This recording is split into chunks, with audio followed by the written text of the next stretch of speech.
警报响起后，地铁里陷入一片死寂，只剩几个刷视频的人仍然沉浸在最大音量的外放里，边看边笑。还没等我反应过来，车厢内突然闪烁起刺眼的红光，车门轰然打开。那几个笑呵呵的乘客变得双目无神，整齐地放下手机，排队跳下了车。车门在关上时，玻璃上已经染满了血色。粗粝的风拍打在我的脸上，让我目瞪口呆。什么意思？地铁里什么时候出现了这样的规则？面对这骇人的场面，我狠狠拍了拍脸，发现并不是梦。玻璃上粘稠的血渍缓缓流动，显得无比真实。我忍不住深深吸了一口气，环视四周，满是和我一样慌张的乘客。待到车厢里彻底安静之后，警告声再度响起，冰冷地宣告起了新的规则：检测到环境无噪音，规则正式启动，请仔细听取。一、地铁行驶中，每10分钟抵达一个站点，请乘客们留意车间广播。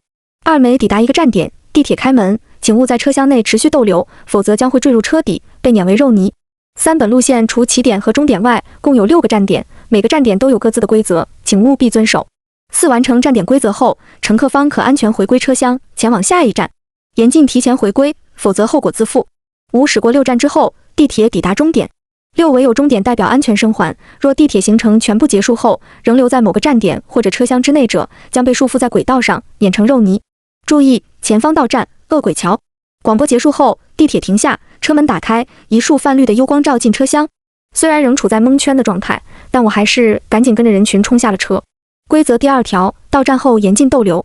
下车之后，映入眼帘的是一座古朴的石板桥，桥下有一潭死水，无数煞白的手臂漂浮在水面，密密麻麻，不停挣扎。桥上则端坐着一位身着黑色旗袍的女荷官，她的嘴角挤出一丝微笑，指了指桌案，那里有一颗红枣模样的骰子。欢迎大家来到恶鬼桥，骰子有大小，猜中者生，可以回归车厢。猜错者或是不想猜的人，就请留在这里陪着我了。他的语气相当温柔，却让人无比窒息。没猜错的话，池水里挣扎的手臂全都是陪他的乘客吧。只见他手指一勾，点中了一个人群前列的衬衫男，随后将骰子轻轻一盖，简单的摇晃了几下。他眼神死死盯着衬衫男的脸，你选大还是选小？眼镜男顿时屏住了呼吸，犹豫再三，才支支吾吾说出答案：小小。盖子揭开，骰子上的点数是5。恭喜你，留下来陪我吧。结果揭晓之后，衬衫男的双眼顿时失去了神采，和之前跳下地铁的乘客如出一辙，仿佛提线木偶一样向池边走去。一脚踩下，青烟直冒，皮肉瞬间被腐蚀得干干净净，惨叫声扎进众人的耳朵。哪怕痛至骨髓，衬衫男依然只能眼睁睁看着自己钻入其中。眨眼的功夫，水面上又多了条漂浮的手臂。荷官却如同没看到这惨烈的一幕，反而笑得更加开心。下一位，骰子摇晃，是大还是小？大吧。答案揭晓，骰子正上方的点数是3。池水上方又是一阵撕心裂肺的哀嚎，光是皮肉腐蚀的画面就看得我心惊肉跳，不敢直视。而桥上的荷官仍在不停点人，摇晃着骰子，宣判着众人的生死。人群之上仿佛乌云密布，因为下车时跑得比较慢，所以我处在人群偏后方的位置。足足10分钟的煎熬过去，才终于排到了我附近。前面一共有32人参与，仅有11人猜中了大小，得到了返回车厢的许可。当然，凡事总有例外。一位大妈不顾规则的要求，选择死活不开口，和荷官原地僵持。荷官便自顾自地一直摇晃着骰子。1分钟后，大妈在众目睽睽之下，一口一口的慢慢咬死了自己。随着荷官缓缓一指，排在我前面一位的校服少女颤颤巍巍走上了桥。你选大还是选小？少女额间全是冷汗，咬紧牙关说出了自己想了很久的答案：小。开盖之后，她看到了点数6，她绝望地向我伸手求救，却又自顾自地一头扎进了水里。惨叫声穿过我的耳膜，让我后背爬满了汗，因为下一个就轮到我了。骰子轻轻摇晃，荷官微微一笑，他问我是大还是小。我擦了擦下巴的汗，看着他渗人的眼神，我根本选不出来。从小抽卡就没出过好东西的我，实在不敢把生命寄托到运气上。看着池面上漂浮的残肢断臂，我忍不住握紧拳头。要赌一把吗？赌大还是小呢？就没有什么规律或者漏洞让我找一找吗？荷官见我愣神，又开口问了我一次，是大还是小？从他温柔的眼神里，我猛然读出了一条最重要的信息。那一瞬间，每个人猜大小的场面都从我的脑海中掠过，一一对应，让我笃定。规则其实就藏在他的话语之中。我之前的注意力被骇人的池水和摇动的骰子来回拉扯，却从来没注意到过这个荷官本身。我原以为这是个概率游戏，却没想到这其实是一场文字游戏。直到我发现真相的时候，才知道原来这场死亡游戏如此简单。因为荷官会根据摇出的结果问出不同的问题。如果结果为大，他的问题是你选大还是选小？如果结果为小，他则会换一个问法，是大还是小？所有人都处于惊惧之中，竟没发现他这2套不停切换的固定话术。想清一切关节之后，我坚定地开口，小。结果停留在2。我长舒一口气，从死亡的气息里走了出来。我刚想转头把判断方法告诉剩下的乘客，却瞥见荷官对我微妙一笑。他伸出食指，停在嘴唇上方，比出了噤声的手势。我立刻收起了试图拯救其他人的想法。要是我真开口了，估计河里又得多一条残肢了。第1站结束，只有不到20人活着回到了车厢里。地铁重新启动，窗外一片漆黑，廊间灯光昏暗，所有人都心情沉重，没有发出一点声音，包括我在内。听着车轮不断摩擦铁轨的声音，我不禁想，第1站就死了这么多人，后面的5站该怎么过？也不知道最后这节车厢里还能剩下几个活人。正当我心绪不宁的时候，一只手却突然出现，从侧面搭上我的肩膀，轻轻一拍，吓得我一激灵，差点从座椅上蹦起来。转头一看，是一个戴着金丝眼镜的男人，约莫28、9岁的年纪，穿着精致的西装，朝我微微一笑：“你好，我叫一山。”我叫林长安。我点点头回应：“你找我有什么事吗？”接下来的站点，我想找你合作，交流对规则的看法。他说：“如果我没猜错的话，在恶鬼桥，你其实已经看穿了真正的玩法，对吧？”我不禁皱紧眉头：“你怎么知道？”一山没有正面回答，而是学着荷官的样子，把食指放到嘴唇上，做噤声状，因为我恍惚间看见他也对你比了这个手势。我深吸一口气，点了点头：“没错，我发现了规律，那就是在大小不同时，他各有一套询问的话术。”居然和我的解法并不一致。一山一愣，我找到的规律是，他的第一次摇动，如果顺时针则为大，逆时针就是小。听了他的话，我不禁陷入沉思。原来生路不止一条，或许接下来的5个站点也和恶鬼桥一样，极度危险，同时暗藏生机。如果保持专注力，仔细观察，一定有机会走完6站，活着离开。随后我看了看一山闪烁的眼眸，忍不住继续问：“你还有别的发现吗？”他低头沉吟片刻，说：“有，但你可能接受不了。”什么？他叹了口气：“其实我们可能早就死了。”一山的话让我陷入震惊之中，直到他引导我埋下头，与地面齐平，目光移向座位的下方，在昏暗的光线里仔细观察，这才发现车厢的内壁上竟藏着密密麻麻的划痕和烧痕，在部分角落里甚至有触目惊心的小孔和挤压变形的铁板。看到了吗？这辆地铁表面上光鲜亮丽，其实早已经千疮百孔了。一山摸了摸下巴，说道：“我怀疑我们乘坐了同一辆出事的地铁，在弥留之际遇上了轮回6道，也就是6个站点的考验。”轮回6道？鬼桥这个名字还不够明显吗？一山耸耸肩，古代有传说，轮回有6道：天道、阿修罗道、人道、畜生道、地狱道、恶鬼道。刚刚我们经历的就是其中之一。那赌大小和恶鬼有什么关系？一山扶了扶眼镜，因为赌总有一天会吃不起饭的。与此同时，广播声突然响起：“注意，前方到站地狱山。”车门打开，一股炽热的暖流立马涌进车厢，空气变得燥热万分。下车之后，对面是一座极高的火山，岩浆喷发，不断往山下流淌，在山脚下聚成滚烫的一滩，只是靠近就感觉快要被蒸发融化。而岩浆的边上站着一个身着判官服饰的男人，他拿着一个个黑色的石碑，诉说着地狱山的规则：“欢迎来到地狱山，请各位直面恐惧。”这里的规则很简单，只需要喝一杯来自山顶的岩浆，就可以回归车厢。如果不喝的话，就留下骨灰，给地狱山当燃料吧。经历了第1站之后，没有人会怀疑他的威胁。天知道变成燃料又是怎样的痛苦。这一顿看来是必须得喝了。可是人真的能喝得下去滚烫的岩浆吗？眼看人群混乱不堪，每个人都尽量往后缩，生怕做第一个吃螃蟹的人。判官有些不满，他撇着嘴，故意点出了躲在人群最后面的寸头少年。寸头少年长嘶一声，最终还是无奈地走到了前方。他端着直冒白烟的岩浆，双手瑟瑟发抖，不小心洒落一滴，瞬间就把周围的野草烧成灰烬。我站在远处，忍不住嘀咕：这玩意儿怎么下得去嘴？不过少年的勇气还是超乎我的想象，没犹豫多久，就闭上眼睛，猛地仰头，一口入肚，把岩浆给喝完了。判官满意的鼓了鼓掌。本以为这便算安全通关，少年的身体却突然僵在了原地。只见他腹间闪起猛烈的红光，岩浆毫无征兆地从他肠胃中迸出，把他的血肉炸开，飞溅到人群之中。霎时间，人人惊恐。我和一山面面相觑，终究是愣在了原地。喝下去的人死了，不喝也会死。这一战到底要怎么才能活下去？判官的嘴角微微勾起，平静的语气下却隐藏着索命的凶狠。他说：“下一位。”看着判官来回巡视的眼睛，乘客们大多陷入了惊慌。往前站也不是，往后躲也不是。一边发颤的同时，一边双手合十，默默祈祷，希望不要点到自己的头上。判官饶有兴致地挪动手指，最终指到了一个马尾少女身上。他伸出舌头舔了舔嘴角，递上一碗热气腾腾的岩浆，期待地看着少女的脸。可让我没有想到的是，少女不仅没有过多的慌乱，反而异常坚定地踏步向前。走到判官身旁的时候，没有理会他地上的石碑，反而从他另一只手里夺过了空杯子，亲自走到沸腾的潭水边，盛了满满一杯，在众人惊诧的目光里一饮而尽。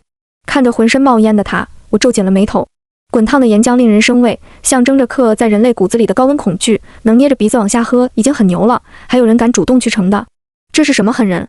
本以为不出3秒时间，他就会和那位寸头少年一样爆体而亡，可足足过了很久，待到白烟消散，他都没有发生任何异象，仿佛什么都没发生过。反倒是一直表情玩味的判官陷入了一霎的错愕，最终无奈地鼓起了掌，精彩，精彩。直到这时，众人才终于反应过来，少女过关了。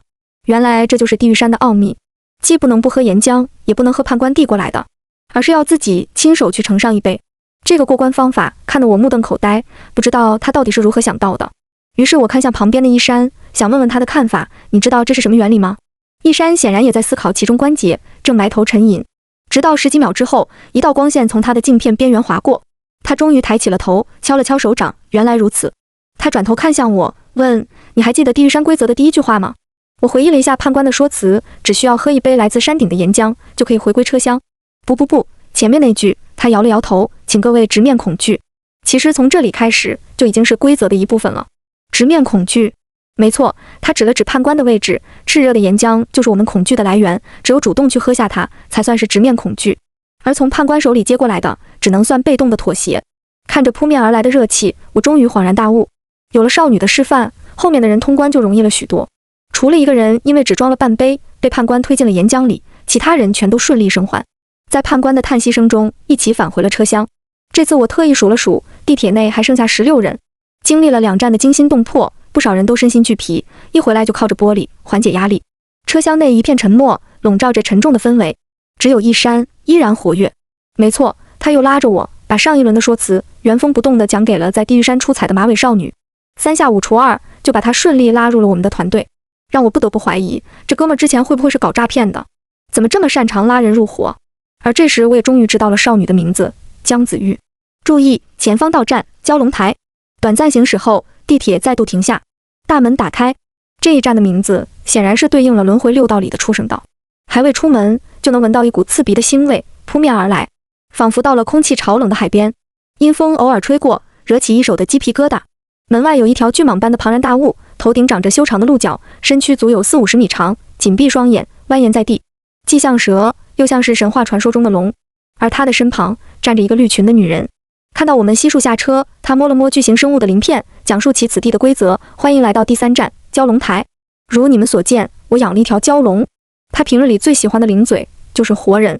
你们需要在蛟龙台待上1炷香的功夫，此间他会在这里自由活动，以你们为目标，吃肉吞骨。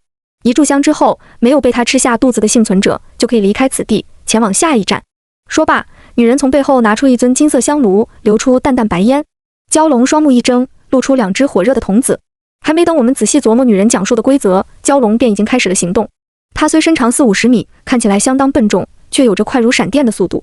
穿行之时，带着嗖嗖的风声，眨眼间就爬到了人群附近，吓得所有人都抱头逃窜，生怕掉在了最后。其中一位腿脚不利索的大叔，因为跑得太慢，第一个被蛟龙衔进了嘴里，没有发出任何咀嚼的声音，就直接吞到了肚子里。瘆人的尖叫声伴随着隐约可闻的滋滋腐蚀声，大叔只在蛟龙的肚子里撑了4-5秒的时间，就被消化殆尽，只留下一团血沫，被蛟龙喷出了嘴，像是给天空蒙上了一层淡红色的雾气。看着这个场景，所有人跑得更加卖力。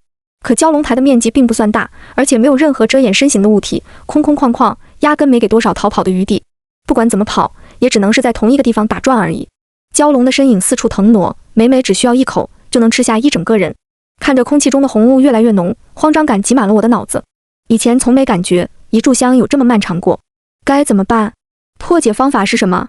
我一边拼死逃命，一边在心里不断回顾女人的话，但不停的跑动让我有些大脑缺氧，完全没法静下心来思考什么破绽，一直处于束手无策的状态，只能尽量跑快些，离蛟龙的位置远一些。而场上蛟龙的移动却是极快，转眼间又将一人吞进腹中。3两下消化个完完全全，龙角颤动，打了个兴奋的饱嗝，血雾四散，一炷香才燃了1/3，16个乘客已经只剩下8个，这也太快了！照这样的速度，我们压根不够给他塞牙缝的，一直跑根本解决不了问题，必须要想出合适的解法，否则大家都得死。按前2站的经验看，地铁不会给出必死的局面，哪怕在危急的情况，也总会有一线生机。那么生机在什么地方呢？眼看抠破脑袋，头皮发麻也没有进展，我忍不住瞥了瞥同样亡命奔跑的2位同伴，一山和姜子玉。他俩在前2站有过不俗的表现，不知道有没有想出解法。可仔细看去，才发现蛟龙最新瞄准的目标就是一山。不停颤抖的金丝眼镜，此时也从震惊中流露出一丝狼狈。看到这一幕，我的心里忍不住惊呼：糟糕！一旦被蛟龙盯死，根本用不了多久就会被轻易追上，随后一口吃掉，渣都不剩。如果此时的一山仍然没有想到具体的解法，那他的死亡已经是板上钉钉的事情了。虽然刚认识没多久，但我还是忍不住为他默默祈祷，希望能有奇迹发生。可蛟龙一点都不会留情，直接用飞快的速度朝他扭动，任他怎么跑，距离都在逐渐靠拢。眼看蛟龙的位置越来越近，千钧一发之际，一山却突然停下了脚步，站在原地不跑了。不仅不跑了，连任何动作都不再有，好像摆烂一样，彻底僵住，如同一根木头。看得我一脸疑惑，他怎么也不像是会束手就擒，直接等死的人啊！可接下来的景象让全场人都呆住了。一山一动不动之后，蛟龙也随之停下了移动，好像丢失了目标一样，左顾右盼，最后摇了摇脑袋，是一山如无物一般，径直绕了过去，重新寻找起了目标。一山活下来了，原来如此。这一战的谜底竟然如此简单，根本不需要亡命奔跑，也不需要抢在任何人的前面，其实只需要当做木头人的游戏就能安然通过。有了一山的例子，所有人都反应了过来，立马有样学样，找个比较舒服的姿势，停下了所有动作。果然，本来残暴无比的蛟龙瞬间失去了所有目标，2颗凶悍的瞳子里全变成了茫然，左右四顾，脑袋上仿佛挂上了一个问号。剩下的时间里，他只能一直在蛟龙台的边缘打转，搜寻着搜寻不到的猎物。待到一炷香彻底烧完，他的眼睛也准时的闭上，安安静静躺回了地上。所有人都长舒一口气，活动好发麻的身子后，心有余悸地返回了车厢。坐回地铁座椅上，我忍不住看向拍着衣角灰尘的一山，问道：你是怎么看出来的？一山擦了擦额间的汗，回应道：这一战实在是太险了，只差一点我就要交代在那里。其实破解之法不在绿裙女人讲述的规则里，而是在蛟龙身上。一开始我的注意力全在蛟龙台的规则上，思索了很久，也没有想到任何破绽。直到蛟龙的目光朝我锁定而来，我才终于把目光转移到它本身。在传说里，蛟龙乃蛇所化，而蛇类动物都有一种特性，那就是极强的动态捕捉能力和极弱的静态视力。越是移动迅速的猎物，它越是能敏锐的感知，做出疯狂的扑食。反而保持不动的东西，在它眼里和死物没什么区别。我猜它就算成了半条龙，也保留着蛇的这一特性，因此决定最后拼一把。事实证明，我想对了。听完他的分析，我忍不住啧啧称叹：好家伙，这人的知识面也太广了些，从古代神话传说到生物学，这种破局角度也能被他想到。你是做什么工作的呀？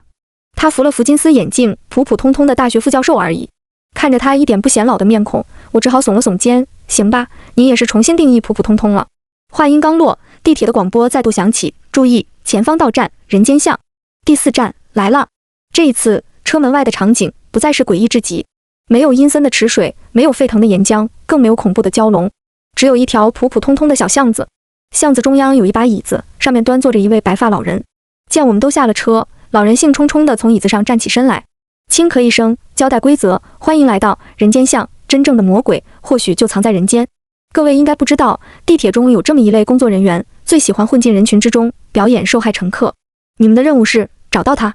这把电机椅每5分钟启动一次，请选出公认的内鬼人选，将他烧成灰烬。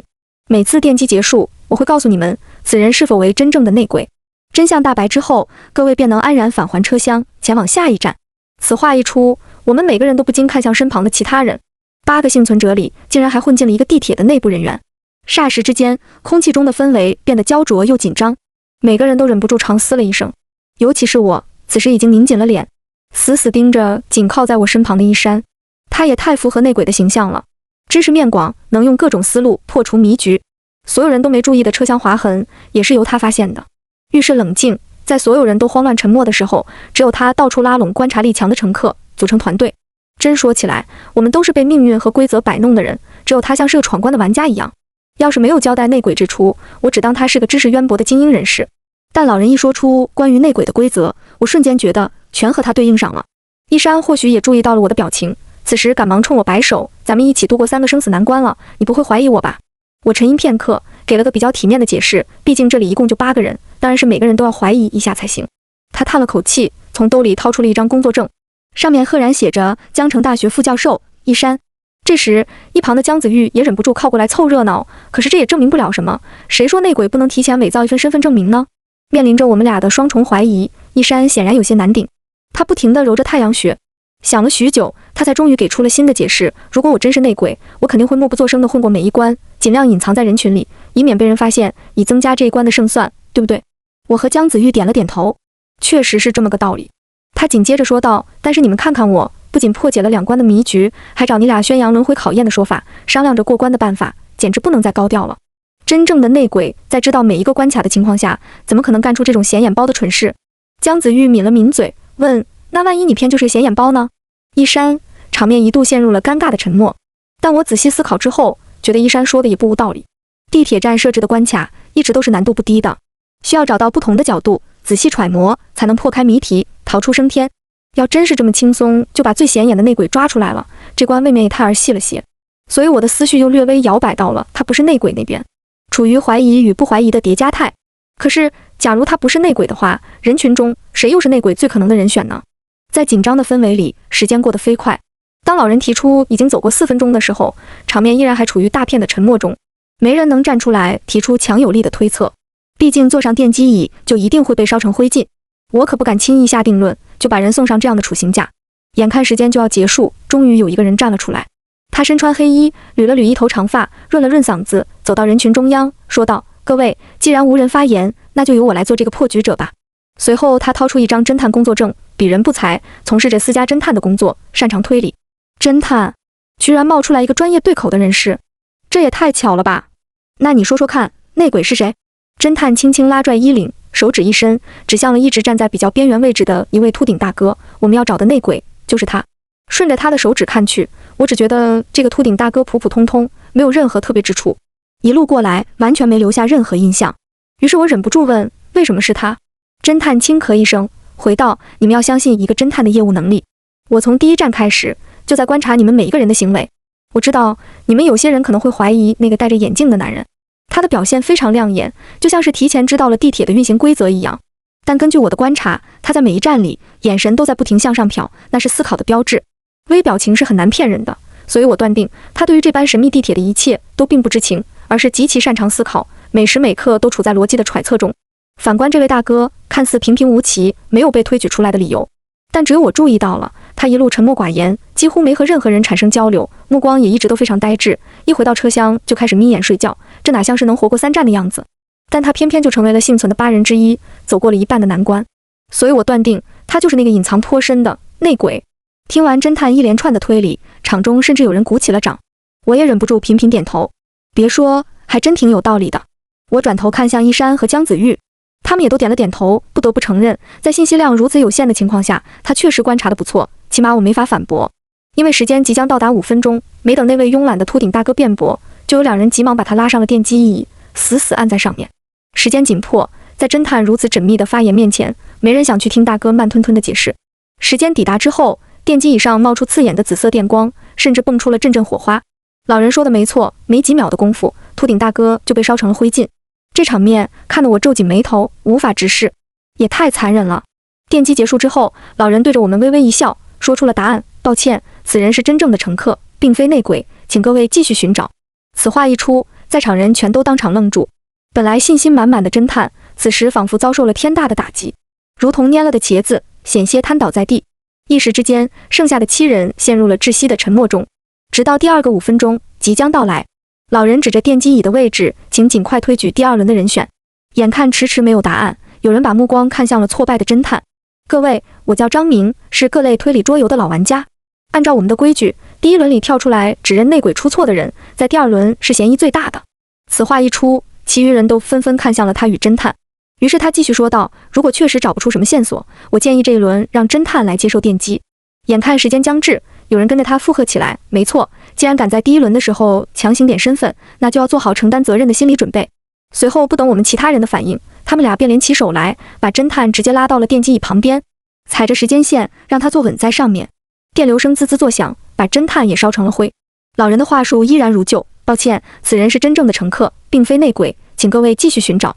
第3个5分钟变得更加沉闷，古怪的氛围里，没有人再敢主动说出一句话。到底谁才是内鬼？第3个5分钟很快就要过去，没有任何人得出答案。该推举谁，让谁坐到电机椅上受死，成了一个严肃至极的问题。剩下的6个人面面相觑，都在各自打量着对方。因为我和一山、姜子玉有明显的抱团倾向，其他3人也自发地凑到了一起，彼此挨得更近了些。每个人都害怕被别人群起而攻之，强行按到电机椅上。随着时间越来越紧急，一场冲突眼看着就要爆发。可就在对面3人已经摩拳擦掌的时候，寂静被一道清脆的声音打破。我知道了。我扭头看去，竟是我身边的姜子玉。见众人齐刷刷看向他，他立马说道：“我认为我们全都想错了。有没有一种可能，我们里面压根没有内鬼？”什么？见众人震惊不解，姜子玉继续解释道：“你们是不是都忘了规则里最开始那句话？真正的恶魔或许就藏在人间。”注意他的用词是或许，而不是一定。这位老人家全程只讲了用电机以验证内鬼身份的事情，却有一个重要的东西没有说清楚。这个东西在前面3站里都是规则重要的组成部分，那就是如果我们不照他说的做，惩罚是什么？在恶鬼桥，不参与摇头子的人会死；在地狱山，不喝岩浆的人会被当成燃料。可是在这里呢，我们没有受到任何威胁，所以我大胆地猜测，我们之中根本就不存在内鬼，甚至这一关的真正目的就不是揪出内鬼，而是让我们陷入疯狂的猜疑。只要我们不推出任何一个人，就不会出事。听完他的分析，我们终于恍然大悟，如梦初醒。这一次，没有人再强行推人坐上电机椅，老人仍然自顾自地启动了闪电。一阵噼里啪啦之后，身后的地铁门终于打开。恭喜各位，找出了真相，你们可以前往下一站了。车厢内，我忍不住长出一口气。要不是姜子玉的急中生智，这场面还不知道要乱成什么样子。人间道的互相猜疑实在是太过可怕。若真是厮杀到只剩最后一人，才发现原来内鬼就是个空壳的幌子，那该是有多么的绝望。注意，前方到站修罗场。几分钟的休整后，地铁门再度打开，对应着6道轮回中阿修罗道的第5站到了。车门外立着一架庞大的天平，一个红色皮肤的少年盘腿坐在天平的底座上，向我们陈述这里的规则：欢迎来到修罗场。我们阿修罗族崇尚竞争，所以这里是个两两对决的战场。只不过战场的内容和你们想象中的可能不太一样，不是让你们拼刀拼枪，而是让你们在天平上做个比较。待会儿我会随机把你们两两捉对，放到天平两侧，各自被一团白光包裹。待到白光消散之后，你们才能看清对方的模样。谁抢到机会，先开口提出一个概念，就能让天平开始称重。谁的分量更重，就活着去往最后一站；谁的分量更轻，就拜托长眠于此了。这个概念可以是任何东西，物理属性或是精神属性都可以。打个比方，我们阿修罗族最常比较的特质叫做勇气，一旦生效，天平就会自动称量，勇气强者活下来，勇气弱者死亡。明白了规则，我当即打量起在场的其他5个人，想要提前分析分析自己有什么稳操胜券的优势点。可还没等我仔细思考，一团白光就直接把我包裹住，慢慢移动到了天平的一侧。没想到我居然在第1轮就被选中了，一点心理准备都没有。等了接近10秒的时间，白光终于消散，我也总算看清了对方的模样，一个光头大叔。我俩对视一眼，都错愕了一下。大家都是普普通通的凡人，谁也不敢确定自己有什么特质一定能压过对方吧。智慧、勇气，根本无法判断。身高、体重，谁又知道对方会不会穿了增高鞋垫，会不会在衣服下藏了一身腱子肉。但时间不等人，为了掌握先机，一定要做抢先开口的那个，才能掌握局势的主动权。我微眯双眼，仔细观察之后，终于抢在他开口之前说出了我的称量标准：头发长度。天平亮起一阵白光，显示条件生效，开始称量。大叔摸着自己同样锃亮的光头，脸上仿佛写满了问号。天平朝我这边倾斜而来，象征着我取得对决的胜利。悲惨的大叔只能惨遭淘汰，在一阵呜咽声中跌落深渊。听着他的哀嚎，我也颇为无奈，只能低头为他默哀片刻。二者只可以活一个，这注定是一场自私的游戏，总不能为了成全他人牺牲自己吧。在我们分出结果后，第2轮被拉上天平的是一山和一个健身男，对方肌肉健硕，估计提前就想好了很多胜算颇大的选项，比方说力量，再比方说体重。甚至就算说健康、精气神，可能都是他更胜一筹。我忍不住替一山捏了把汗，他这一场劣势真的很大。可等到白光揭开，我才发现我还是太低估一山的脑子了。他根本都没等看清对方的模样，白光才散了不到1/10，就已经开了口，把健身男整傻眼了。而他说的称量标准，居然是眼镜度数。要知道，剩下的6个人里，只有一山一个人是戴眼镜的。最后一组对决发生在姜子玉和第4站那位推理游戏老玩家张明身上，两人乍眼一看都没有什么稳稳压倒对方的点。就连女性通常优势比较大的头发，也因为张明披肩的艺术家发型被拉平到难以分出高下，身高体型更是相差不多。如果不仔细测算，谁也不敢下定论。真要让我来想，我第一反应可能是男生的鞋码比较大，但这个显然是对姜子玉更不利的条件。可让我没想到的是，白光消散的一瞬间，姜子玉就立刻给出了答案：名字长度。这个称量标准一出来，我直呼好家伙，姜子玉3个字，可不就是稳稳大于张明的2个字吗？这哥们做梦可能都想不到，自己居然死于上一战的自爆姓名。天平启动，胜负迅速分开，3场对决全部结束，也象征着第5关的终结。红皮肤的阿修罗族少年目送我们离开，临走时不忘对我们做出了点评：你们选择的判断标准真是一个比一个邪门。注意，前方到站，登天梯。听着广播的声响，我不禁长出一口气。最后一站，代表着轮回6道中的天道，终于来了。经历了5战的生死考验后，只需要再度过这最后一关，就能活着离开。我们3人并肩一起走出车厢，走到一处悬崖。此处的海拔应该极高极高，往上看是无尽的蓝天，往下看则是漫漫云海。在悬崖的边上叠着一把浮空的刀刃，如同楼梯一般，一直搭连向上，直冲天际，看不到尽头。正符合登天梯的名字。和前5站不同，这里没有诵念规则的人员，仅仅有一块石碑，上面写着本站的规则：欢迎来到第6站，这里是历练的刀山，也是登天之梯，请循着登天梯一路向前，去寻找呼啸狂风之间的真正高天，高天之上便是终点。看他的意思，我们要顺着这一把刀刃往天上爬。仰视着无垠的蓝天，姜子玉忍不住吐槽：这登天梯绵延不尽，根本看不到头在哪儿，这要怎么爬？一山摆了摆头，规则里读不出什么可以钻的漏洞或是秘密，这个刀山应该是非爬不可了。这么高的地方，要是一个不小心掉下去，不知道得摔成什么样。眼看没有别的办法，我们简单调整状态之后，一起出发了。登天梯上的刀刃既不算钝，也没有过于锋利，每踩一脚都刚好处于划破皮的阶段。没走出几步，我的脚掌上就已经渗满了血丝，裹挟着阵阵疼痛，但又不会到无法忍受的程度。大概爬出300阶后，我们在前面的刀刃上看到了一具尸体，他浑身淌满鲜血，双手死死捏在刀尖上。一山简单看了一眼，得出了判断，这应该是以前列车的乘客，好不容易走到了第6站，却无力继续往前攀爬，只能死死捏着刀刃不肯松手，最后却永远定格在了这个姿势。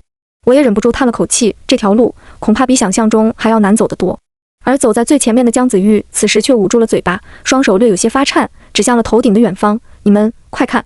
我赶紧顺着他手指的方向看去，在前方的刀刃阶梯上竟挂满了这样的尸体，至少有400-500具之多，密密麻麻，鲜血淋漓，触目惊心。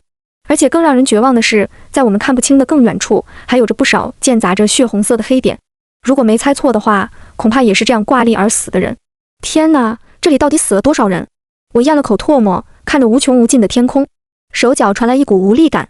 所谓要我们寻找的高天，到底在哪里？真的存在于上方的世界吗？会不会6道的考验其实只是操纵死亡者对我们的一种愚弄，彻头彻尾的愚弄，根本不存在所谓的生路。在挣扎5战之后，走向的是深深的绝望。好在一山从身后拍了拍我的肩膀，让我不要轻易放弃，我才终于缓回了心神，继续向上爬去。在漫长的登天梯上，时间的概念早就逐渐模糊，不知不觉间，我们跨过了足足4000多级刀刃，翻过了数不清的尸体，手脚早已血肉模糊，浑身布满了酸胀和痛苦，而头顶的蓝天却好像从来没有变过，和从悬崖出发时一模一样。如今不只是我，就连一向坚强果敢的姜子玉也陷入了迷茫，到底要怎么样才能爬到那片规则里讲述的高天？狂风呼啸的区域又究竟在哪里？我们这一路爬过来平静无比，别说风了，就连飘动的云都没见过一朵。窒息感和疲惫感笼罩在我的身上，方才差点就一头栽了下去，不知会扎死在哪根刀刃上。好在是一山从后面拉住了我，才让我捡回一条命。不过现在看来，捡没捡这条命好像都差不多了。眼看前方的姜子玉浑身颤抖，摇摇欲坠，我们只能停下休息，避免再有坠落的事情发生。姜子玉双眼迷离，瞳孔都已经有些散乱，他看着我问：往上爬，真的能寻找到规则里的高天吗？我沉吟许久，终究是摇了摇头。这一路见了太多的风平浪静，我也很难想象前方会有狂风呼啸的地方。而且在那样的地方，我们还能爬得稳吗？可就在绝望感再度袭来的时候，我的脑海里突然闪过了一个想法，虽然有些疯狂，但又无比合理。我终于明白了。什么？明白什么了？听了我的惊呼，江子玉和一山纷纷扭头看向了我。我深吸一口气，说出了我的猜测。你们别忘了，这个地铁的前几站，真正的生机往往都藏在规则的深处，而不是表面的地方。所以相信我，按石碑说的这么爬下去，我们可能永远也找不到所谓的高天，只能沦为那些尸体中的一员。周围平静至此，你们真的认为往上爬可以找到狂风呼啸的地方吗？仔细回忆一下，规则让我们一路向前，却从没有规定过到底哪个方向是前。而我刚才想到了唯一的一条路，可以100%遇上大风。如果你们信得过我的话，就跟我一起来吧。随后，在他们两人惊诧的目光里，我笑着走到登天梯的最边缘，在深不见底的天空里一跃而下。最后瞥了一眼他们两人的身影后，我闭上双眼，任由自己往下坠去，跌落在云天之中，耳畔全是呼啸的狂风。眼前的一片黑暗里，渐渐闪烁出一丝微弱的白光。我仿佛看到一辆地铁正朝我缓缓驶来。果然，我抓住了真正的高天，也抵达了规则的终点。再一次睁开双眼，我竟已经到了医院。洁白的墙壁，排列整齐的病床，往来行走着医生和护士，而我则浑身酸痛，穿着蓝白相间的病服，躺在其中一张床上。见我咳嗽着醒来，隔壁床包着橘子的大哥赶忙递了杯水过来，顺手分了我半个橘子。好家伙，你终于醒了！我捂了捂沉闷的胸口，忍不住问：我这是怎么了？你不知道啊？你简直就是生命的奇迹。大哥啧啧两声，昨天我们是发生了一起惨烈的地铁事故，一整个车厢都毁了，烧成了黑炭。结果你猜怎么着？一个个乘客都化成灰了，里面居然还能抢救出来活人，那活人就是你本人了。听了大哥的话，我终于确定，我从轮回6道的考验里活回来了。看来一山说的没错，我们这一车厢人早就已经死了。看似凶险残暴的6个站点，其实是一条重回人世的机会。可想到这里，我顿时感到有些急切，赶忙拉住大哥问道：整个车厢只有我一个人活下来了吗？大哥挠了挠头，你还真别说，这奇迹跟组团打包了似的，你们这车厢里居然抢救出来3个活人，除了你之外，还有1男1女，他们的伤势比你稍微重些，被送到了别的医院。听了他的话，我心里悬着的石头总算是落了地，松了口气后，我扭头看向窗外，还好是秋高气爽，云卷云舒，